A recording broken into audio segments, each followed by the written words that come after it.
Now we're going to talk about trach suctioning. Trach suctioning is something you do not need an order for. This is an as needed or a PRN basis only. And if your patient is awake and alert, often they will tell you that they need to be suctioned, they feel it. If not, you're going to hear kind of gurgles. You may hear rhonchi or coarse crackles. And you may even see bubbling at the top of the trach, and that's how you're going to know that your patient needs to be suctioned. Sometimes you'll see the oxygen saturation drop as well. So you do not need an order, so I'm going to gather my supplies.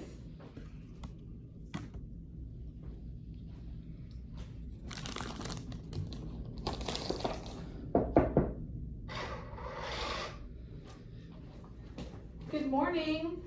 My name's Nicole. I'll be your nurse today. How are you feeling? Yeah, I need to be suctioned? Okay.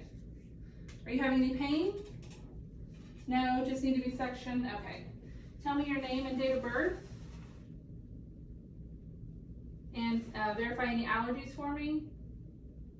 Okay, great. So I'm going to sit you up a little bit to make this easier on my back and on you.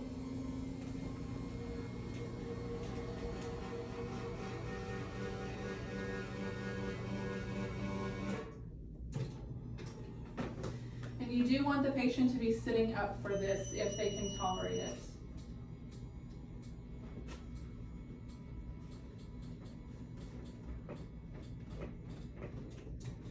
If there was a pillow behind the head, I would then move it out of the way because I need to have the patient hyperextend their neck so we don't get any, so we don't contaminate with the gown or anything like that. So before I get started, I want to pre-oxygenate my patient. If they're on a ventilator, you can hit a little 100% O2 button. If they're breathing on their own, however, I just want to adjust the oxygen percentage. And if they're a COPD patient, I don't want to adjust it too high because then we can have respiratory failure. So this is your oxygen percentage over here, and you guys will get to play with it. Right now my patient is at 40%, so I'm going to go up just a little bit on the oxygen percentage, and I'm going to let that stay there while I prepare my environment. So I want to make sure that my suction works.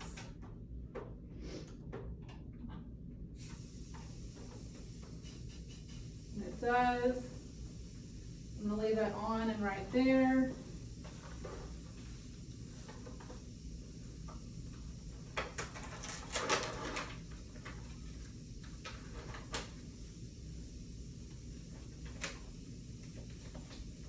And so before I get started, I want to do a quick respiratory assessment. I'm looking at the rate, the depth, the effort. I'm going to listen to the lung sounds. I already know it needs to be suctioned. Oh, definitely. Definitely hear some coarse crackles. So I'm going to go ahead and leave this right here, and I'm going to pinch my sterile gloves so I can get them out of here without contaminating anything.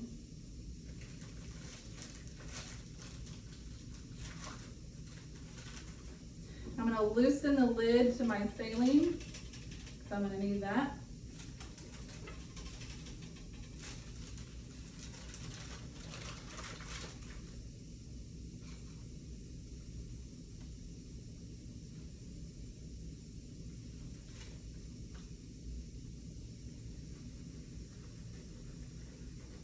Once again, when putting on sterile gloves, pull them up off the table so you're not contaminating anything.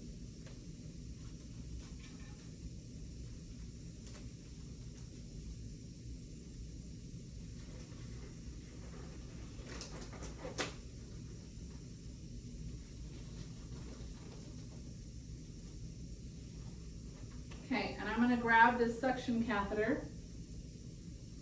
I'm going to coil it into my dominant hand. So I'm a right-hander. If you're a left-hander, you may want to be on the other side of the bed. I'm then going to take this lid off. Make sure I set it lid up. Now this is my contaminated hand. It's okay if I touch stuff with this because I'm going to contaminate it here in a second. And then I pour some saline into here. I'm not actually going to pour it for the sake of the mannequin. And I can't remember if I said it, but I would have cleaned this surface before I did anything since it's a sterile procedure. I'm going to take my contaminated, non-dominant hand.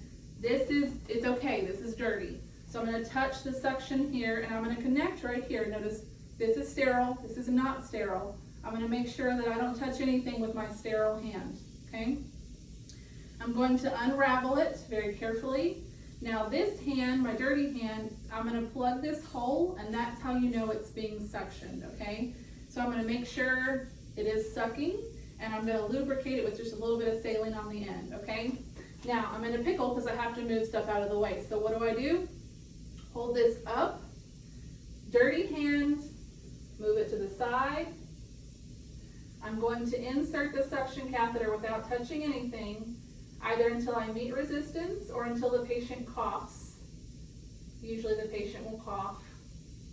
And then I'm going to suction intermittently while twisting on the way out for no more than 10 seconds. Okay? Once I've done that, I'm going to hold this up and I'm going to put the oxygen back over the patient. Okay? And I'm going to give him a minute to rest. So we want to at least wait 30 seconds in between each pass if there's a need for a second suction pass. No more than 3 passes, and no more than 10 seconds suctioning only on the way out, never suction on the way in. So we're going to give him a second. Again, his oxygen is still up high, so I'm going to give him 30 seconds. And we'll pretend like he does, well, how would we know? We would need to assess again. So I'm going to take my dirty hand. Again, this is staying sterile the whole time. I'm going to listen. I still hear a few crackles, so we're going to suction again. So once again, I'm going to take this one off, and I would suction and insert until the patient coughs until you meet resistance. Suctioning on the way out. Again, not touching anything. No more than 10 seconds. And then replace the oxygen and clear the catheter. You can do that up to 3 times if you needed to do that. Looks like he's doing good, but let me assess one more time. He says he feels fine.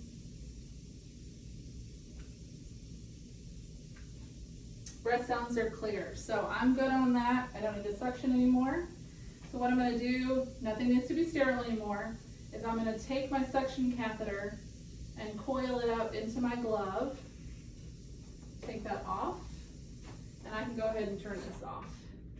And as I take my gloves off, I'm going to keep that suction catheter with all that gunk on it inside my glove, turn it inside out so it's all inside there. Okay? Feeling okay, Mr. Jones? Doing all right? He's looking good. He's pink. He's not cyanotic. Looking really good. So I can go ahead and turn this oxygen back down to where it was.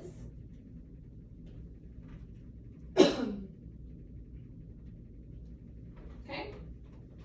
So we don't want to over-oxygenate him, especially if he's a COPD patient. And then if I needed to, I could don clean gloves and apply a split sponge. And I'll go ahead and do that for you guys. So let me wash my hands real quick.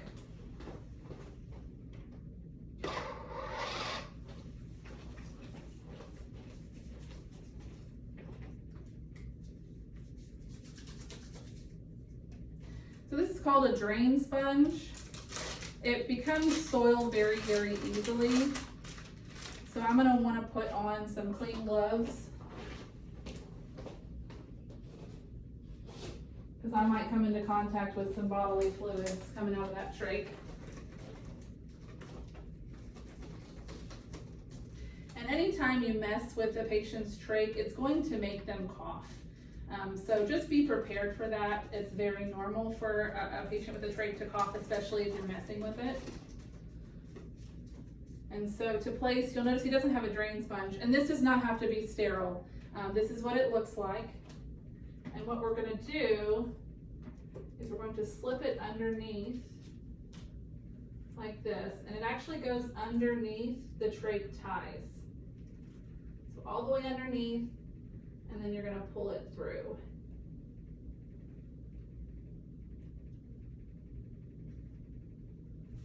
Okay. Same thing over here. Again, you want to be very careful you're not pulling the trach out.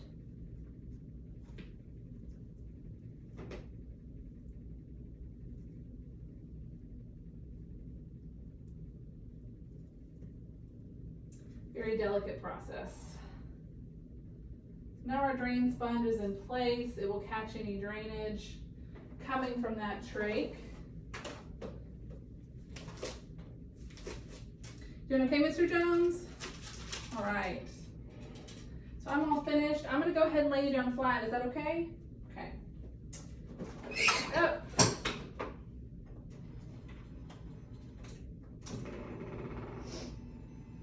Mr. Jones, your call light is right here. I want you to call me if you have any pain, discomfort, shortness of breath. If you feel like you need to be suctioned again, give me a call. If not, I'll check on you in about 30 minutes, 45 minutes. Bed locked and low, side rails up ×2. I'll clean out my area. Oops, that wouldn't happen.